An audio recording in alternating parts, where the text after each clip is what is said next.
Assalamualaikum warahmatullahi wabarakatuh. Alhamdulillahi rabbil alamin. Wa bihi nasta'in ala umuri dunya waddin. Asyhadu an la ilaha illallah wahdahu la syarika lah. Wa asyhadu anna Muhammadan abduhu wa rasuluhul karim. Allahumma salli wa sallim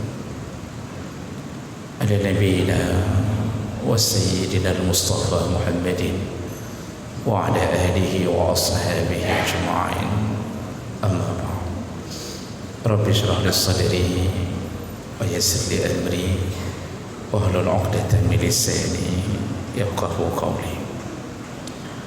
Segala puji bagi Allah, kemudian salawat dan salam kepada Rasulullah, pada keluarga dan seluruh sahabat-sahabatnya. Bapak Ibu jamaah salat zuhur yang Allah muliakan, insyaallah di pertemuan kita yang pertama kita sudah membahas golongan pertama, orang-orang yang dilaknat oleh Allah, dilaknat oleh malaikat, yaitu orang-orang yang meninggal dalam keadaan kafir. Artinya dia tidak sempat taubat dari kekafirannya, dan itu dilaknat sampai ke neraka. Sampai neraka pun masih dilaknat.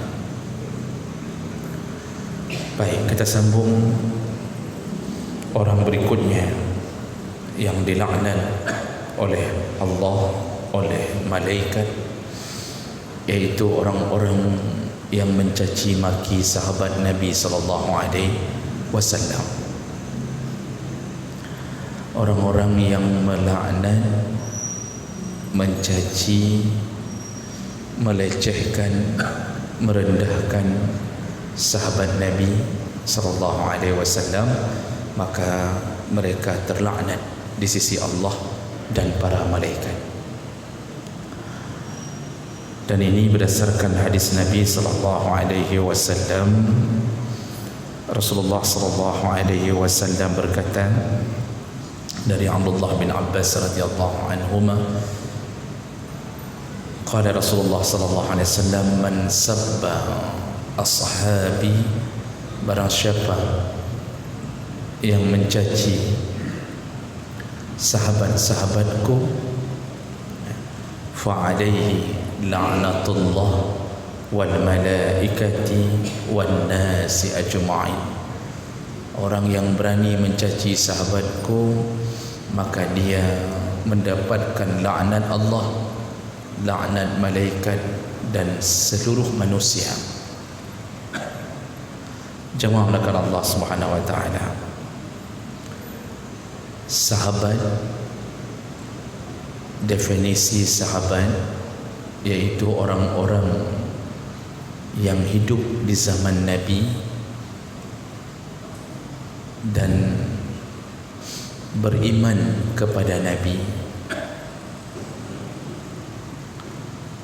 Itu disebut sahabat. Jadi yang menemani Nabi dan beriman kepada Nabi, melihat Nabi, itu sahabat.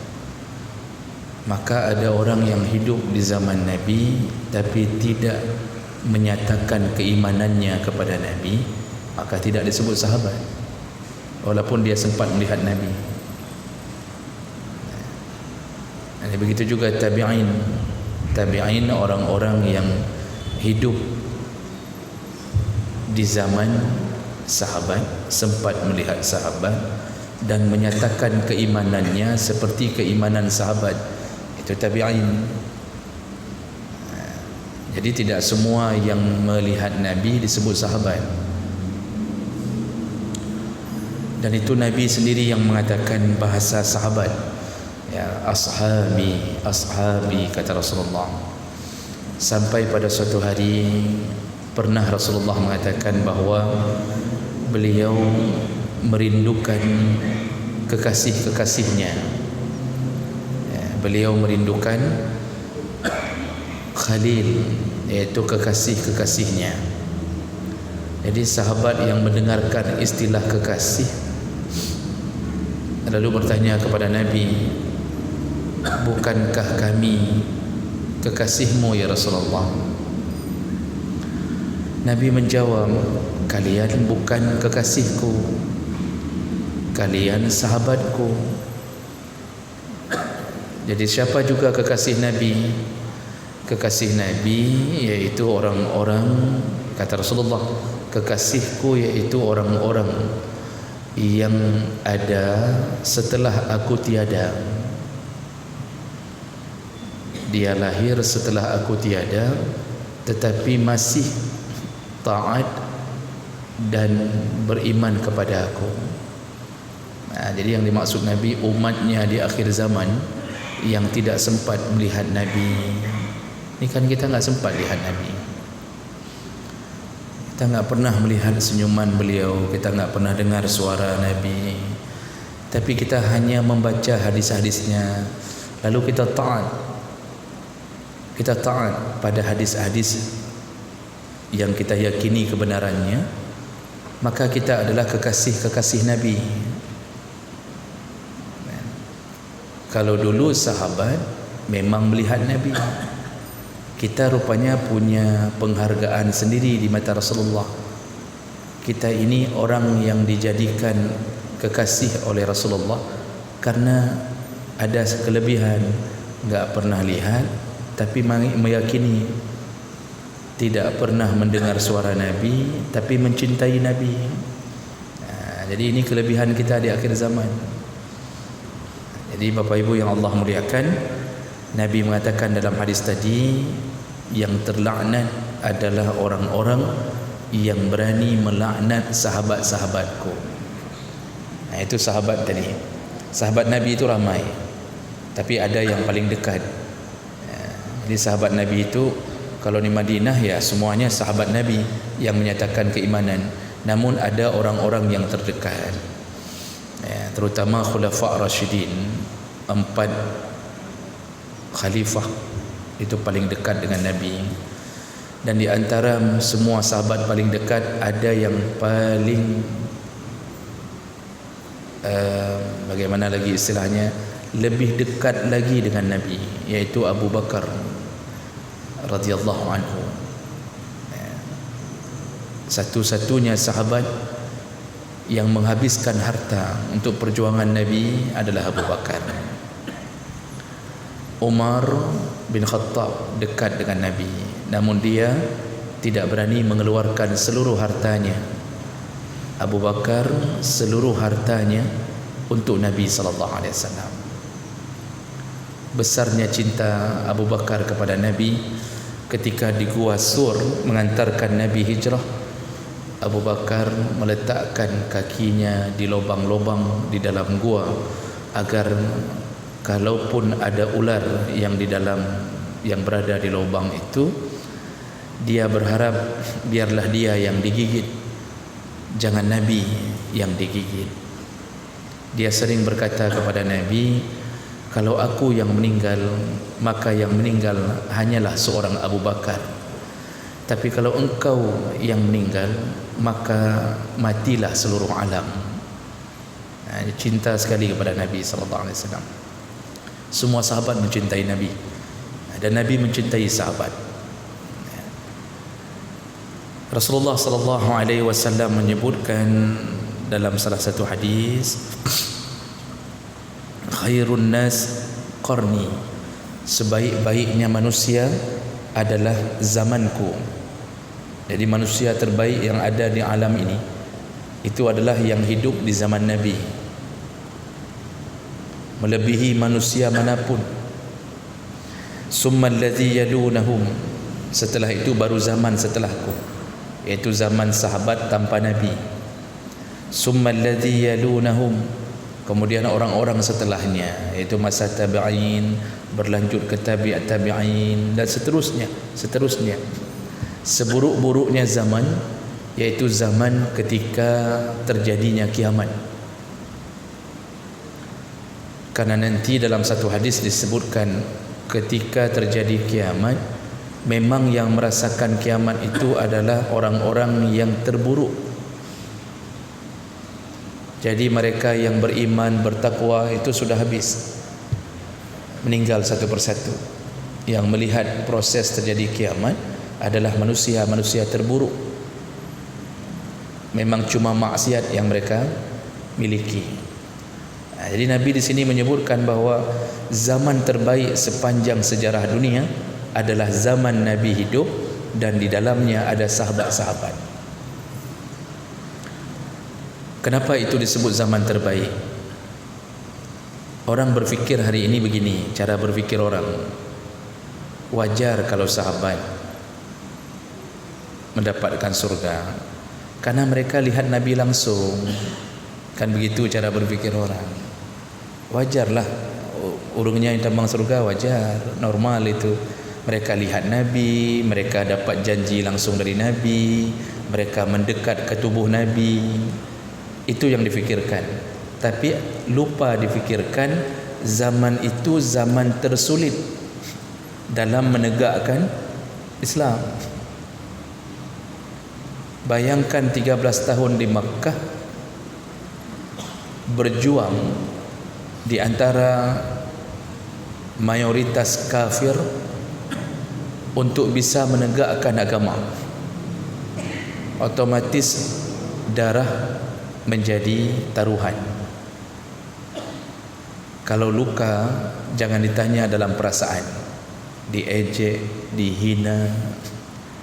Mungkin kita berfikir mereka enak hidup zaman Nabi, tapi belum tentu kalau kita hidup zaman Nabi, belum tentu kita akan seperti sahabat yang membela Nabi di tengah-tengah kepercayaan bahawa agama nenek moyang adalah agama terbenar, di tengah-tengah keluarga yang belum mau masuk Islam. Kita berjuang membela seseorang, yaitu Muhammad, yang keluarga kita pun tidak mau mendukung kita. Tidak mudah. Makanya hidup di zaman Nabi itu penuh dengan kesulitan, penderitaan. Abu Bakar dipukul rame-rame, dikeroyok, gara-gara mengatakan Nabi benar. Nabi pulang Isra Mi'raj, langsung dia yang pertama mengatakan Nabi benar, cerita Isra Mi'raj itu benar, Muhammad itu benar, dia jujur, dia tidak ada sedikit pun keraguan pada diri Abu Bakar. Abu Bakar dikeroyok ketika menyatakan kebenaran Nabi. Jadi masalah dipukul itu sudah biasa. Mau lawan, bagaimana mau lawan? Jumlah di saat itu di Madinah awal-awal dakwah itu cuma 70 orang, Pak. Di tengah-tengah ratusan orang, bahkan mungkin ribuan yang belum mendapatkan hidayah. Kita 70 orang mau bela diri. Bagaimana mau bela diri? Makanya Nabi kan di saat itu banyak mengalahnya. Ketika Yasir, ayahnya Ammar, istrinya Sumayyah, diikat oleh Abu Jahal, dipukul, lalu diambil istrinya Sumayyah, juga diikat, dicambuk. Itu Ammar anak mereka melapor ke Nabi terus-terusan, ya Rasulullah, ayahku diikat, dipukul, dicambuk. Bagaimana perasaan seorang anak ketika melihat ayah dan ibunya dicambuk tapi enggak ada yang bela? Padahal mereka membela Nabi. Tapi Nabi ketika dilapor oleh Ammar tentang ayah dan ibunya, Nabi cuma mengatakan bersabarlah wahai Ammar, bersabarlah. Jadi itu enggak mau lawan bagaimana? Enggak ada pendukung yang banyak pada waktu itu.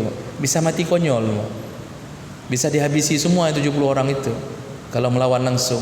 Jadi Nabi berulang-ulang Ammar datang, sampai Ammar datang kesekian kalinya mengatakan ibuku telah dibunuh oleh Abu Jahal. Cara bunuhnya diambil tombak, ditusuk ke dalam kemaluan, tembus ke dada. Abu Jahal menyiksa ibunya Ammar. Maka syahidah pertama dalam Islam Sumayyah, ibunya Ammar. Ammar lapor lagi ke Nabi. Apa jawab Nabi? Tetaplah bersabar, ibumu adalah ahli surga. Besoknya ayahnya dilibas, habis, sama, enggak ada perlawanan, enggak ada. Nabi diembargo. Nabi dan sahabat diembargo, enggak boleh ada yang berhubungan dengan mereka, jual beli ditahan, enggak boleh jual beli dengan mereka. Lalu semua yang ikut Nabi diletakkan di satu lembah. Di satu lembah diletakkan, diembargo, dikunci, ya, dicekal oleh semua penduduk Makkah yang kafir. Siapa yang berjuang cari makan? Khadijah dengan sisa harta Khadijah balik ke rumah, lalu bawa pulang, cari nasi, cari gandum untuk memberi makan sahabat-sahabat yang dicekal bersama Nabi. Makanya Khadijah itu tidak pernah terlupakan dalam ingatan Nabi sallallahu alaihi wasallam. Ya, jadi ketika nama Khadijah tersebut di dalam mulut Nabi di depan Aisyah sebagai seorang istri, ya kan, Aisyah itu kan istri ketiga, Khadijah, Saudah, Aisyah, istri ketiga Nabi. Ketika nama Khadijah tersebut, kata Rasulullah menyebut-nyebut nama Khadijah karena enggak bisa lupa Khadijah. Aisyah marah, Aisyah cemburunya ke orang yang sudah meninggal, Pak. Dan Aisyah enggak merasakan jadi madu Khadijah karena Nabi baru poligami ketika Khadijah sudah meninggal. Jadi Aisyah itu cemburu kepada yang sudah meninggal karena nama Khadijah disebut-sebut terus-terusan. Terlontar dari mulut Khadijah, "Ya Rasulullah, kenapa engkau menyebut-nyebut nama perempuan itu terus-terusan? Bukankah ada gantinya di depanmu ini?" Maksudnya kan nalung kepa tapi nak sebut nan Khadijah. Wajar kalau perempuan cemburu. Maka bapak yang poligami wajar cemburu. Di situ Nabi tersinggung, lalu Nabi mengatakan, "Aisyah, jangan sekali-sekali engkau ulang kalimatmu. Ketahuilah, Khadijah lah ketika seluruh perempuan belum menyatakan keislamannya, Khadijah lah orang pertama, perempuan pertama yang menyatakan keislamannya kepada aku. Ketika perempuan lain tidak mengorbankan hartanya kepada aku, Khadijah lah orang pertama yang mengorbankan hartanya kepada aku. Ketika perempuan lain tidak menyatakan kesetiaannya pada aku, Khadijah lah yang melakukannya. Dan ketika istriku belum memberiku anak yang lain, Khadijah lah satu-satunya istri yang memberiku anak." Jadi disebutkan 4 perkara. Terdiam Aisyah melihat kelebihan Khadijah. Maka kan anak Nabi dari Khadijah semua. Jadi yang mau kita bilang apa dulu ni? Zaman Nabi itu jangan pikir mangat tat udip dengan Nabi dulu. Oh enggak. Di situ kalau kita yang jadi sahabat belum tentu kita jadi Abu Bakar. Bisa jadi kita jadi Abu Jahalnya. Ini permainannya akidah, Pak. Kita yang dapat hidayah atau tidak dapat. Maka Nabi saja ketika mendoakan Umar masuk Islam, kan Nabi berdoa kepada Allah, "Ya Allah, masukkanlah Islam di antara 2 Umar. Kalau bukan Umar bin Khattab, Umar bin Hisham." Jadi Nabi memohon kepada Allah, berilah hidayah Islam 2 Umar atau salah satu dari 2 Umar. Yang pertama Umar bin Khattab, permintaan Nabi, karena ini banditnya kota Mekah, raja premannya kota Mekah, Pak. Kalau di Jakarta Hercules. Ini enggak, kalau dengan Umar enggak ada yang berani. Itu di pasar Uqas kalau baca sirah Nabi. Kalau Umar yang main pedang, berkuda, itu yang lain tu bandit-bandit lain semuanya takut. Jadi beliau memohon kepada Allah Umar bin Khattab. Atau yang kedua kata Rasulullah Umar bin Hisham. Siapa Umar bin Hisham? Abu Jahal. Itu panggilannya Abu Jahal. Itu dipanggil oleh Nabi dan sahabat karena kebodohannya, enggak mau terima Islam. Maka disebut Abu Jahlin, bapa si bodoh. Dan nama itu melekat sampai anaknya Ikrimah, itu Ikrimah bin Abi Jahal, enggak ditulis Ikrimah bin Umar bin Hisham, tidak. Rupanya yang diberi hidayah adalah Umar bin Khattab. Coba bayangkan kalau kita berada di zaman itu, bisa jadi kita bukan Umar bin Khattab, Bisa jadi kita Umar bin Hisham, maka berat perjuangan di masa Nabi.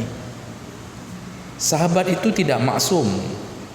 Sahabat tidak maksum, tidak ada peliharaan Allah yang sempurna untuk sahabat, tidak ada. Namun walaupun mereka masih kemungkinan melakukan kesalahan, tapi kesalahan mereka terlalu kecil dibandingkan dengan perjuangan mereka membela agama. Kecil. Sahabat rata-rata kan mantan musyrik. Yang langsung masuk Islam tanpa mengenal kesyirikan kan Ali bin Abi Thalib. Dari umur 5 tahun dah masuk Islam tu. Yang lain Abu Bakar itu mantan musyrik, mantan kafir. Umar jangan ditanya, memang bosnya kafir. Jadi semua sahabat itu mantan musyrik. Tapi begitu mereka mendapatkan hidayah, perjuangan mereka membela agama, sumbang darah mereka, sumbang pikiran mereka, itu terlalu besar dibandingkan kesalahan mereka yang kecil-kecil. Mereka juga melakukan kesalahan. Jangan pikir sahabat enggak ada salahnya. Mereka juga saling ada juga berantam-berantam, bertengkar-bertengkar sesama. Ada. Abu Bakar pernah ribut sama Umar. Ya, Abu Huzaifah pernah ribut sama Umar. Nanti yang lain pernah ribut, ada. Namun itu terhapuskan dengan besarnya perjuangan mereka membela agama. Bahkan masa fitnah, yaitu waktu perang Siffin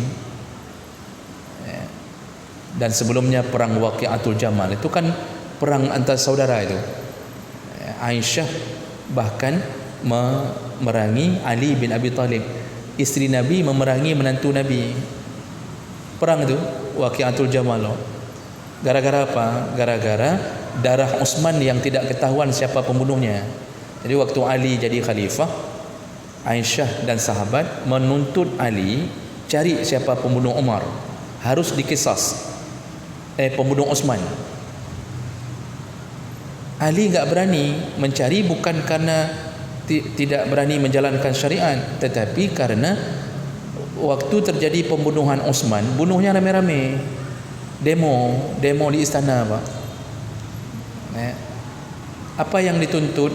Jadi ada fitnah yang dilontarkan kepada Utsman. Utsman ini dianggap nepotisme. Terlalu lemah dan mengambil saudara-saudaranya jadi pembesar pejabat. Maka fitnah ini dijadikan bahan. Meninggallah Utsman dalam tusukan pedang ketika sedang membaca Quran. Tapi mohon maaf, yang saya baca tidak benar. Warna merah di dalam Quran, dalam surat Kahfi, wal yatalattaf di tengah Quran, itu enggak benar, itu darah Utsman. Yang dongeng yang Pak. Itu dibuat merah, itu maksudnya kalimat setelah diatur kalimat. Ternyata kalimat itu yang berada di tengah. Maka dikasih tanda. Di Quran Arab enggak ada tanda merah di kalimat wal yatalattaf. Quran cetakan India itu yang buat yatalattaf. Orang kemudian mengatakan ini darahnya Utsman. Enggak. Saya coba cari keterangan itu, saya tidak dapat bahwa itu kebenaran. Nah, jadi dalam perang saja, walaupun mereka saling terbunuh, itu perang Waqi'atul Jamal, dan ini sempat terbunuh sesama muslim.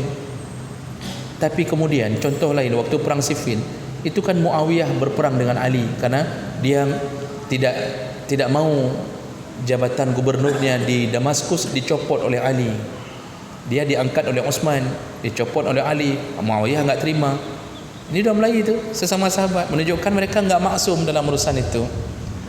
Tapi Masya Allah, Muawiyah setelah merebut kepemimpinan Ali, kan nampaknya buruk Muawiyah kan, merebut kepemimpinan Ali kan nampaknya buruk.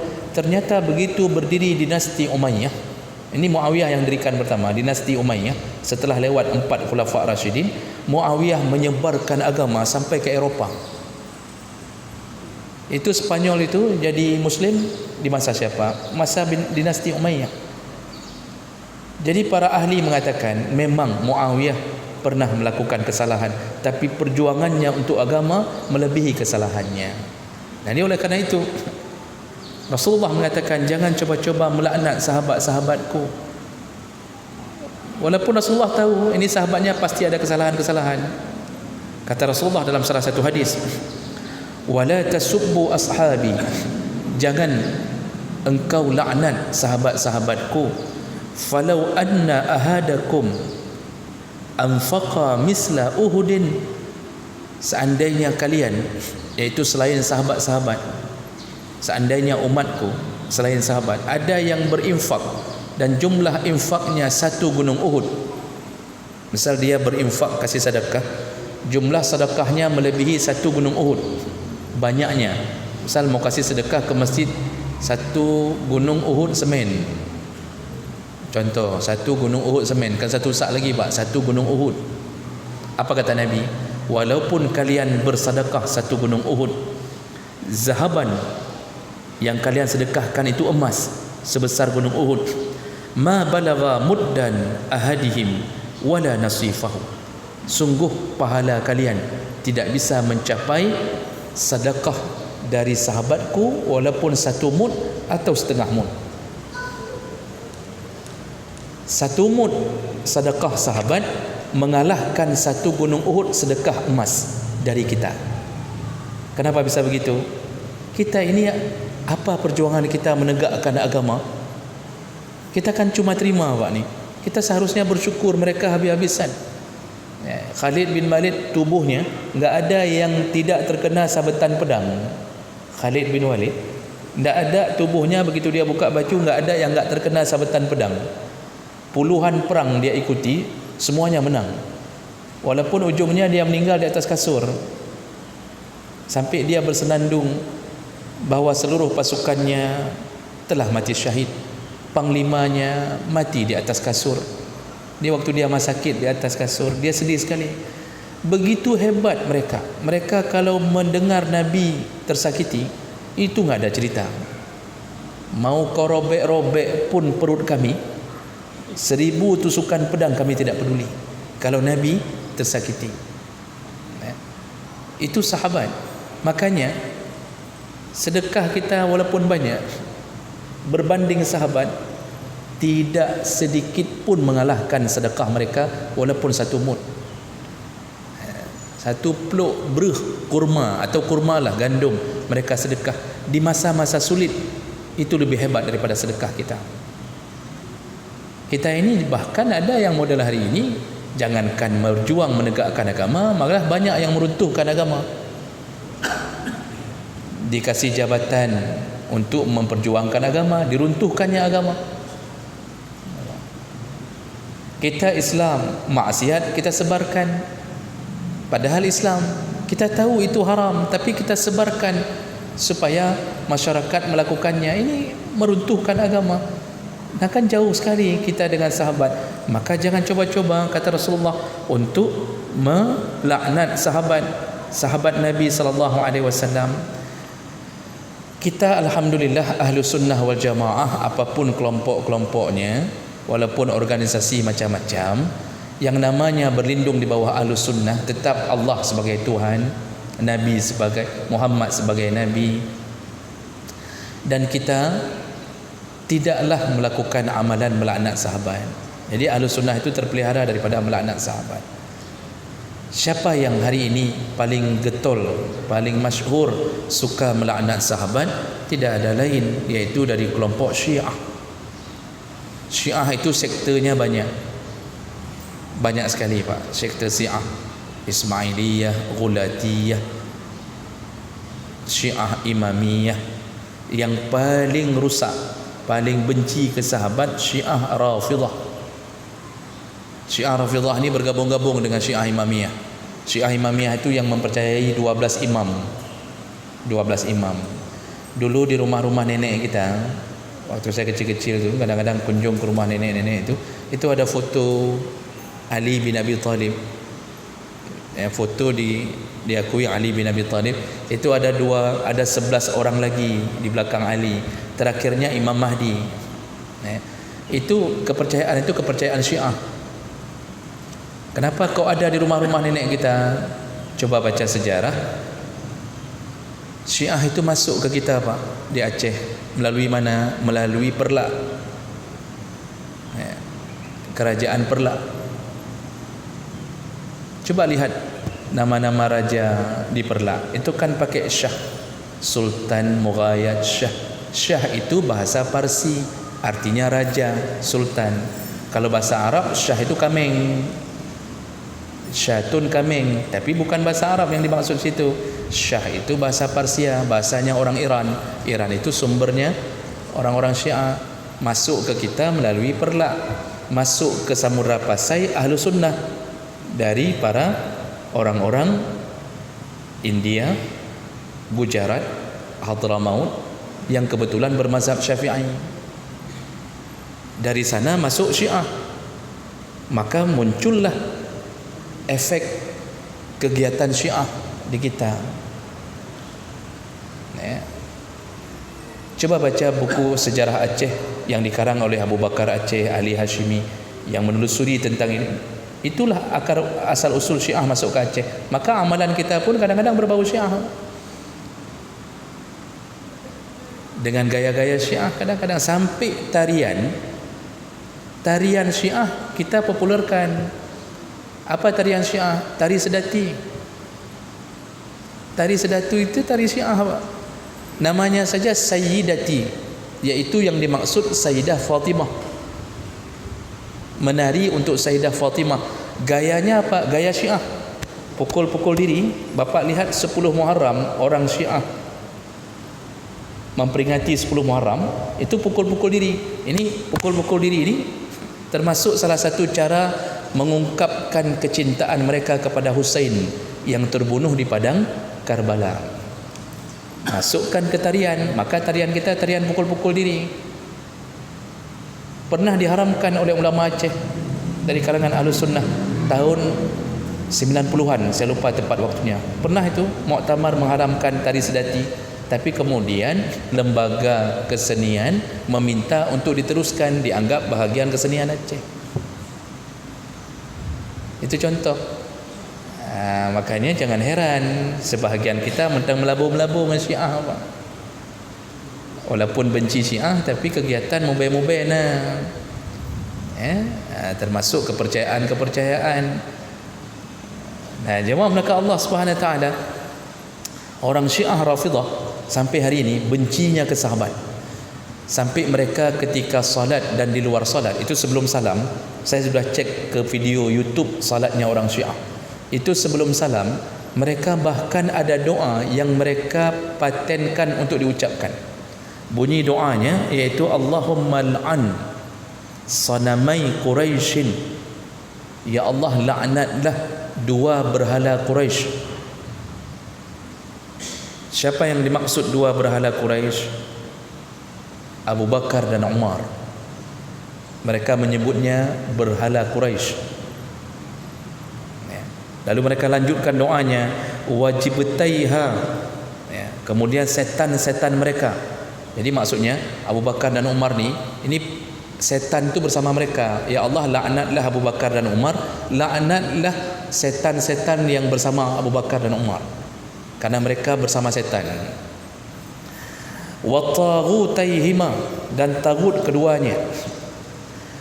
Wa banataihima, jadi setan iblis mereka laknatlah juga kedua anak perempuan mereka. Siapa dua anak perempuan mereka? Anak Abu Bakar Aisyah, anak Umar Hafsah, dua-duanya isteri Nabi. Didoakan dalam salat. Bapak cek di YouTube salat Syiah, dengarkan doa mereka sebelum salam.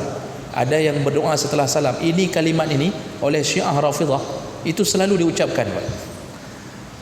Kalau Bapak dengar syahadatnya orang Syiah, orang Syiah itu kalau bersyahadat, mensyahadatkan orang masuk Islam, itu setelah asyhadu an la ilaha illallah wa asyhadu anna Muhammadar Rasulullah wa asyhadu anna aliyan hujjatullah. Aku disuruh saksikan tu. Aku bersaksi bahawa Ali adalah hujjatullah, iaitu pembela Allah. Wa asyhadu anna Fatimah Az-Zahra. Lalu dia juga bersaksi kepada Fatimah Az-Zahra. Lalu nanti di ujung syahadat disuruh bersyahadat, dan aku bersaksi asyhadu anna Abu Bakrin wa Umar. wa Utsman, ditambah satu lagi Utsman kalau dalam syahadat, finnar, kata mereka, bersaksilah bahwa mereka di dalam neraka. Cek di YouTube Pak, masih tersisa langsung syahadat itu. Jadi memang mereka hidup melaknat-laknat. Kenapa mereka benci sekali kepada Abu Bakar dan Umar? Kalau kita baca sejarah, mereka menuduh Abu Bakar telah mencuri kekhalifahan Ali bin Abi Talib. Jadi ada hadis di sisi mereka disebut hadis Ghadir Qum. Jadi Nabi pulang dari haji, lalu berhenti dengan ramainya banyak orang, ya, di situ di Ghadir Qum. Itu di Ghadir Qum itu nama daerah. Lalu Nabi mengatakan kepada semua sahabat, ya, bahwa apabila aku tiada, maka yang menjadi wali adalah Ali. Maksudnya yang dimaksud Nabi sebenarnya bukan menggantikan posisi Nabi, ya, maksudnya kan Ali itu kan bahagian daripada ahli waris beliau yang menikahi anaknya Fatimah, dan Ali beliau akui dengan kefadilahannya, kelebihan Ali di sisi Allah, ya. Tapi kemudian orang Syiah dengan kalimat itu ingin mengatakan bahwa itu maksud Rasulullah, kalau beliau telah tiada maka penerus selanjutnya adalah Ali. Maka ketika Rasulullah meninggal, kan jenazah dibereskan 3 hari, Rasulullah belum dimandikan. Banyak yang enggak tahu bahwa Rasulullah itu dimandikan di hari ketiga, dibereskan di hari ketiga. Jadi orang datang mensolatkan, dimandikan hari pertama, dibereskan, dikuburkan di hari ketiga. Banyak sekali orang mengunjungi Nabi sallallahu alaihi wasallam, dan para ulama mengatakan tidak mengapa seorang nabi tidak membusuk. Beda dengan jenazah kita. Maka Nabi enggak busuk, wanginya pun enggak hilang. Hari ketiga baru dikuburkan. Semua kitab menyebutkan itu. Ketika sedang dibereskan jenazah Nabi hari pertama, dimandikan, dikafankan, kan hilang pimpinan, enggak ada lagi pimpinan. Sedangkan pemimpin pada waktu itu dibutuhkan untuk memberi keputusan. Ini Nabi mau dikuburkan di mana saja, harus ada keputusan pimpinan. Pimpinan enggak ada lagi, Nabi meninggal. Di saat itulah sahabat mengatakan untuk membaiat Abu Bakar sebagai khalifah. Jadi ini sedang proses. Lalu sahabat, kita perlu pimpinan, ya, untuk mengambil keputusan. Karena sahabat mengira tidak ada orang lain yang lebih layak. Abu Bakar cintanya Nabi. Abu Bakar yang ketika Nabi sakit, orang yang disuruh menjadi imam menggantikan Nabi. Tidak ada orang lain. Lalu disuruhlah Abu Bakar, dibaiatlah Abu Bakar. Di situ Abu Bakar mengambil keputusan. Kan itu kan terjadi dawa-dawi itu. Di mana Nabi kita kuburkan? Usulannya, Nabi kita kuburkan di tempat lahirnya, suruh bawa ke Mekah. Ada yang mengusulkan Nabi kita kuburkan di Ka'bah. Ada yang mengusulkan kita kuburkan Nabi di dekat makam orang tuanya. Begitu-begitulah, banyak sekali Pak dalam sejarah sebutkan. Lalu Abu Bakar kemudian berkata, aku pernah mendengar bahwa apabila Nabi yang meninggal dikuburkan di mana dia meninggal. Nabi meninggal di rumah Aisyah, di atas kasurnya. Maka keputusan Abu Bakar diambil sebagai kesimpulan akhir, Nabi dikuburkan di bawah kasurnya sendiri, di tanah tempat kamar Nabi sendiri. Itu sudah ada pimpinan, mereka taat semua ke Abu Bakar. Syiah menuduh Abu Bakar sengaja dibaiat ketika Ali sedang sibuk membereskan jenazah Rasulullah. Jadi dituduh ini Abu Bakar merebut sebenarnya Ali. Di situ puncak kemarahan. Umar dianggap kong kali kong dengan Abu Bakar. Umar pun mereka laknat. Lalu kenapa mereka membenci Aisyah dan Hafsah? Dalam literatur mereka yang pernah saya baca, mereka mengatakan Aisyah itu pelacur, Hafsah itu pelacur, sama kayak ayahnya dan sama kayak kedua ayahnya. Aisyah dituduh orang yang merepotkan dakwah Nabi. Jadi gara-gara Aisyah ini jadi isteri Nabi, banyak sekali Nabi terlewatkan untuk berdakwah. Disibukkan dengan kecemburuan Aisyah, begini dan begitu, kemanjaan Aisyah. Itu tuduhan mereka. Sampai mereka menuduh Umar lah yang membunuh Fatimah di belakang pintu. Maka mereka hari ini melaknat-laknat. Saya pernah lihat di video, tapi orang Syiah di Afghanistan setiap kali hari pembunuhan Omar, kan Omar itu kan dibunuh oleh Abu Lu'lu', itu diperingati sebagai hari apa istilahnya, perayaan hari kematian Umar. Begitu orang Syiah sampai hari ini, Pak. Sampai hari ini mereka ini sebenarnya tersesat di dalam banyak pemahaman. Makanya jumhur ulama tidak memasukkan mereka ke dalam golongan Ahlus Sunnah wal Jamaah, orang-orang Syiah. Ini sekarang pusatnya di Iran, ya, sebagai salah satu sumber Syiah, pusat Syiah terbesar. Lalu kenapa Husain yang dipuji-puji? Anak Nabi ada dua, cucu Nabi, Hasan, Husain yang dari Fatimah. Kenapa selalu yang kita dengarkan Husain? Bapak enggak pernah dengar itu Hasan. Apakah karena Hasan ayah saya? Bukan. Apa? Kenapa Husain? Saya pernah waktu naik haji, Pak, itu sempat satu urutan rombongan dengan orang-orang Syiah. Itu langsung kami dengarkan labbaika ya Husain, labbaika ya Husain. Mereka bukan labbaik Allah, labbaik Allah, labbaika ya Husain. Ya. Kenapa Husain? Kenapa enggak Hasan? Satu lagi cucu Nabi Hasan. Nah, ini sejarahnya yang saya baca. Ternyata Husain itu punya salah seorang istri yang berasal dari bangsa Persia. Saya lupa namanya. Jadi Husain menikahi salah satu istrinya yang dari bangsa Persia, Iran. Makanya mereka memuja-muji Husain, dianggap dari jalur Husain lah yang punya istrinya orang Syiah. Mereka bangga sekali dengan pernah ada orang Persia menjadi istri dari cucu Nabi sallallahu alaihi wasallam. Maka Husain lah yang menjadi puja-puji mereka. Puja-puji mereka. Ya. Tanah Karbala, tanah suci, karena telah jatuh darah Husain di situ.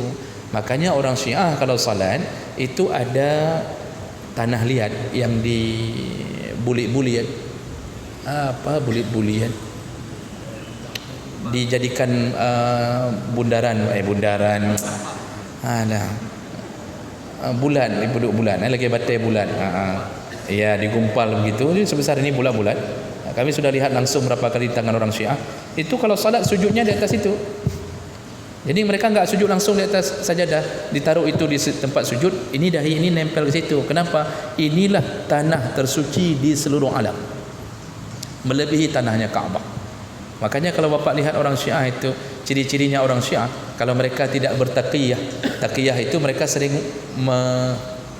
menyembunyikan akidah mereka kalau di kalangan umum, enggak kasih nampak. Nah, itu ada tuh salah satu masjid di kita, Pak. Dia salat, itu salatnya dia sembunyikan, padahal dia Syiah. Kalau dia lagi enggak ada orang, dia taruhnya itu bulatannya itu. Di sini dia salat di atas tanah itu. Mereka rata-rata salat nanti ujungnya tidak pakai salam, tidak menoleh ke kanan ke kiri, bukan tidak pakai salam, tidak menoleh ke kanan ke kiri. Jadi Syiah itu menepuk-nepuk paha. Assalamualaikum warahmatullahi. Assalamualaikum warahmatullahi. Itu gaya-gaya Syiah salat. Aneh sekali, Pak. Kalau pernah ke Iran, bertambah-tambah aneh.